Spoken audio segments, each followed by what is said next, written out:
Hello and welcome back, and that's right, today we want to talk about the subject of whether you can run a NAS off of a USB power pack. You know, server devices like this are going to be on 24/7 for most users. Indeed, you'll have them on for days, weeks, months or years. But there are some users out there that are a little bit concerned about the power consumption. They are wondering about whether they're actually going to need this device to be on 24/7, or when they're going to be out and about, whether they can deploy it mobilely, deploy it on the go. And in this video we're going to be covering the following things. Number one, who exactly would want to use a NAS powered by a USB power pack?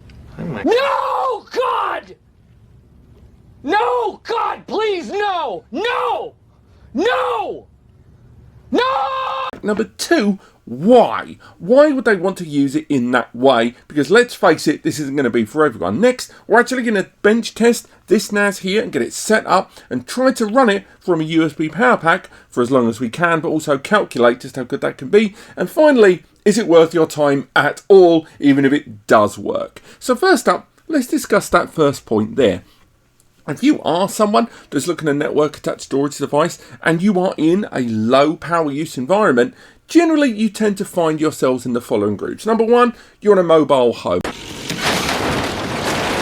A lot of people utilize network attached storage devices, but whether it be for their own multimedia server or for surveillance cameras dotted around, or simply for work purposes. And for those users, every single watt counts. These are the users that whenever I've done a review that didn't include the power testing, they then called me out and said, just how much is the power consuming? Alongside that, there are users that are looking at simple educational requirements, or setting and deploying businesses on the go that need to be able to, straight from the effective suitcase of their life, set up an entire network attached storage system. This is also for users that know that there are things out there like mobile hard drives. Companies like WD and Seagate and more have released effective external hard drives or external SSDs that have got a wireless component there, and as useful as they can be, it's worth remembering they are very rudimentary in what they can do, whereas network attached storage devices like this have got a huge array of software and capabilities afforded to them. So there are users out there that want to have these features and services,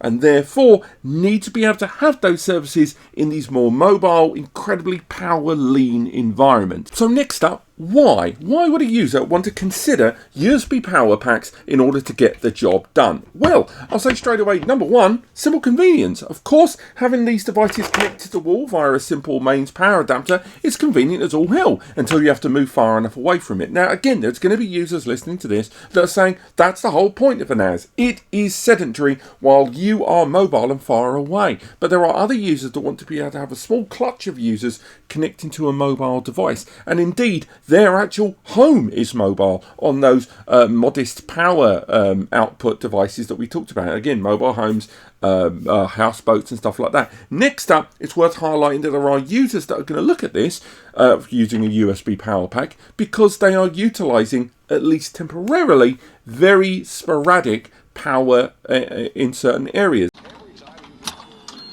Oh, fuck.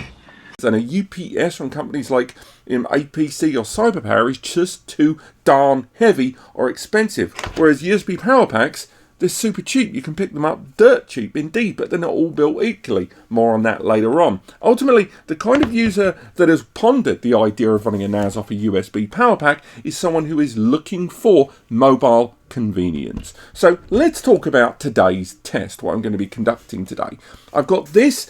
This is the Synology DS223, not a Plus series model. This is the Synology DS223, rocking out the gate with a Realtek quad-core ARM processor and 2 gig of DDR4 memory. It's one of Synology's more modest devices, but it runs maybe 80 to 90% of their software services. It even runs BTRFS. You can deploy containers, you can run Plex on it, and they have the reported power consumption on this device rated at, going by my notes there, 17 watts whilst in dedicated use and 4 watts during passive. Now, that is the system we're going to be running there. Alongside that, we're going to be running this. This is the Shargeek 140. Now, why are we using what is arguably quite a luxury little USB power pack where we could have got some pound store junk? Well, mainly because these devices not only are the standard USB power adapters you can output to more than one device, but these output to quite a fantastic power. These are rated up to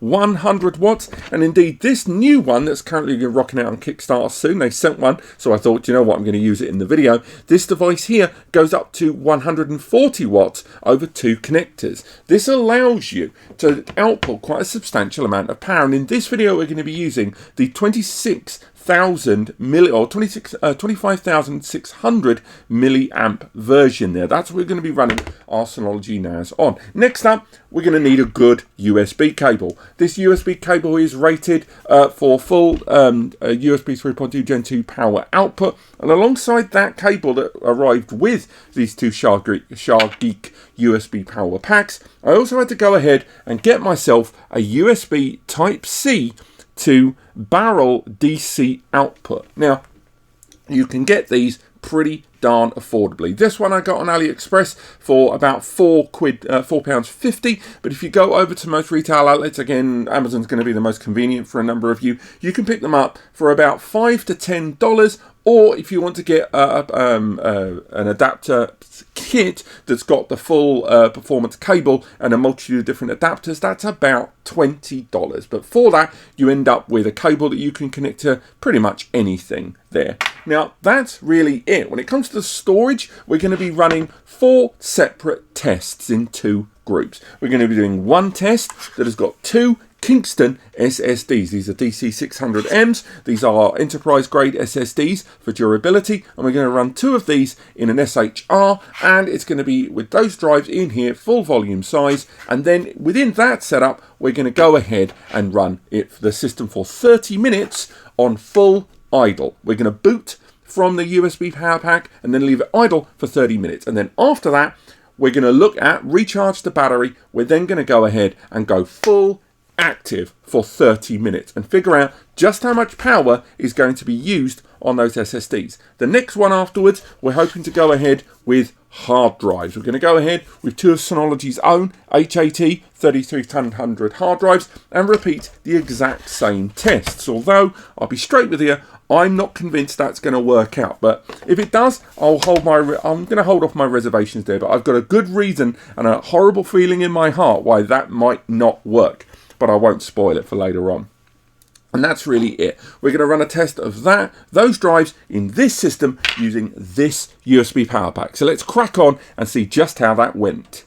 So our first test was with utilising the 2 Kingston DC600 SSDs inside the Synology DS223. We'd already, prior to this test, installed the DSM, we'd created our storage pool and SHR, we'd gone ahead and created our volume with BTRFS, and we'd created a shared folder as well.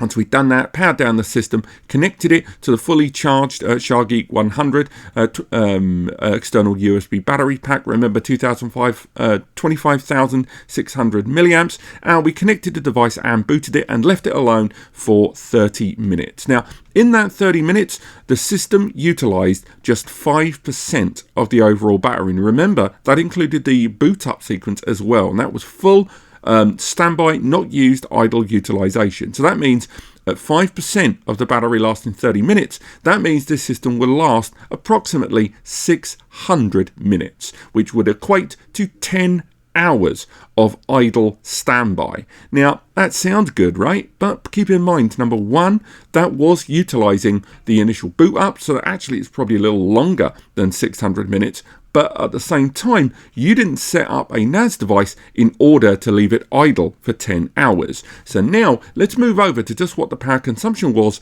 during full, active, non-stop use for 30 minutes.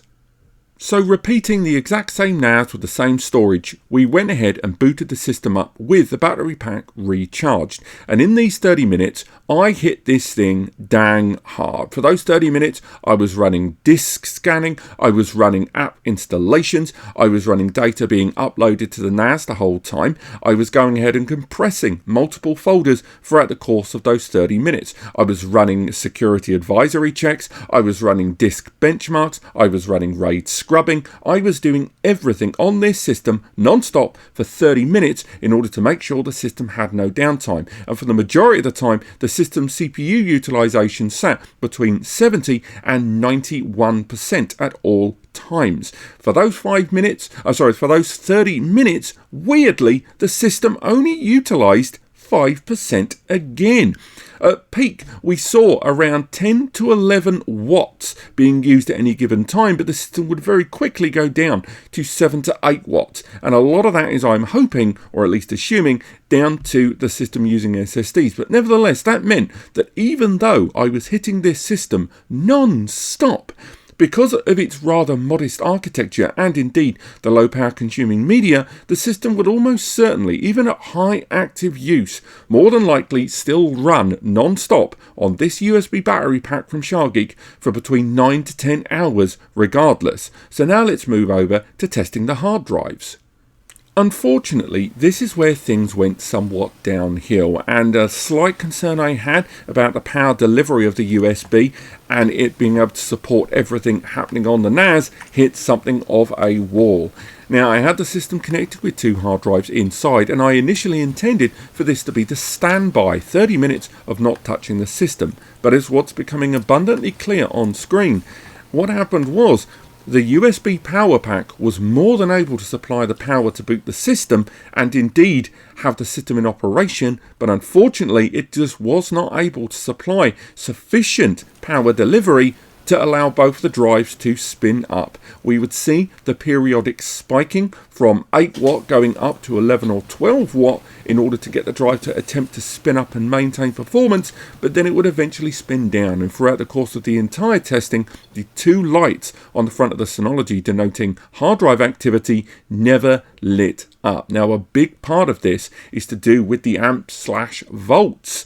Now, this, Shargeek external USB power pack has got the watts. It's got the watts, but unfortunately, because of that disparity with the amps/volts, the result was that there just wasn't the power to get the drives in consistent use. Now, had we been using, one of those big power station things, or one of these higher 5 volt or 12 volt, stick in the back of your car power packs, things may have been different, but unfortunately, realistically, you're just not able to run even a modest NAS like this with 2 hard drives inside.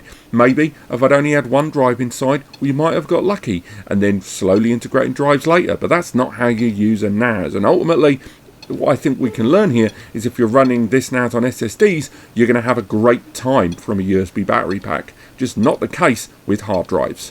Which brings us now to my 4th and final point. Should you do this? Now, obviously, that is with the caveat of should being that you are considering it in the first place. If you're not considering booting a NAS from a USB power pack as it is, of course you shouldn't do this. But if you're already at that frame of mind where you're looking for very limited power flow, or that you need to have a portable power system that you top up periodically and then bring on to your mobile arrangement to deploy your systems, then this may be for you. Alongside that, I will highlight, when running a NAS from a USB power pack there's going to be those of you that want to know just how far you can extend that when it comes to other peripherals. Obviously, some power packs are going to deliver enough power that you're going to be able to power a MacBook, allow you to power modest, Intel low-end Celeron and SoC CPU systems there. On top of that, the number of affordable switches and affordable portable routers on the market that I've already talked about here on the channel before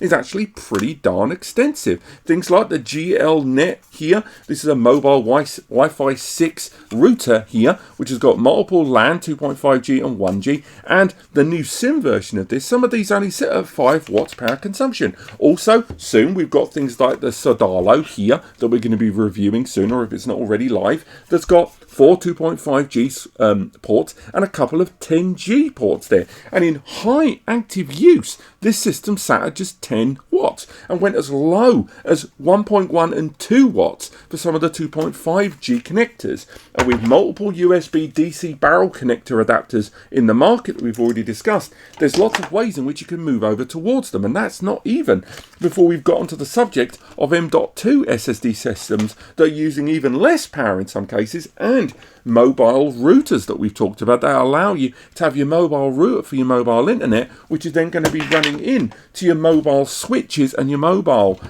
integrated network compliant systems to keep your entire network environment mobile on a battery pack that frankly can still give you quite a lot of hours on the road. That still doesn't answer the question though. Should you do this? And I think no. I think most users should never consider this setup. And unless, as mentioned, you are on a mobile home, you are doing sporadic deployment in a mobile vehicle. Again, we're talking your cars, your vans, your caravans and the like, and you're looking for that office deployment that you can set up on the go, this might be for you. But I think for 95% of other users, this is just not going to suit your needs. And let's not overlook the fact that when you're running a network attached storage device from one of these rather than a UPS, once this runs out of power, this system dies. It will kill down and you'll have to wait until you've got mains power or another power source to boot it up, and that can be horrifically damaging to the drives. Whereas if you utilize this with a UPS, and moreover a smart UPS, or at least integrated with the software, the system will communicate or at least get a heartbeat pulse from the UPS to safely power itself down, something that currently USB power packs like this do not provide. Now again, I'm not going to rubbish this. As mentioned, Shargeek sent both of these. These are great USB packs, and if you see me at a trade show or see me at a brand event, trust me, I'm almost certainly going to have this in my bag. I've already started using it for a while. But outside of the content of a very high active power flow, thanks to 100 watt power delivery, I still wouldn't recommend these for utilization when utilizing a NAS or indeed any USB power pack there. Now, this is part 1 in a 3-part series where I'm looking at sustainable power consumption, power delivery on NAS systems. The next part in this series is going to be about replacing as many of these big chunky PSUs that your NASs arrive with USB Type-C, and indeed USB Type-C power hubs from single sockets that can power multiple devices. And before you go down the road of saying you're putting all your eggs into one power delivery basket, wait until you've watched the video, we'll talk about it more then.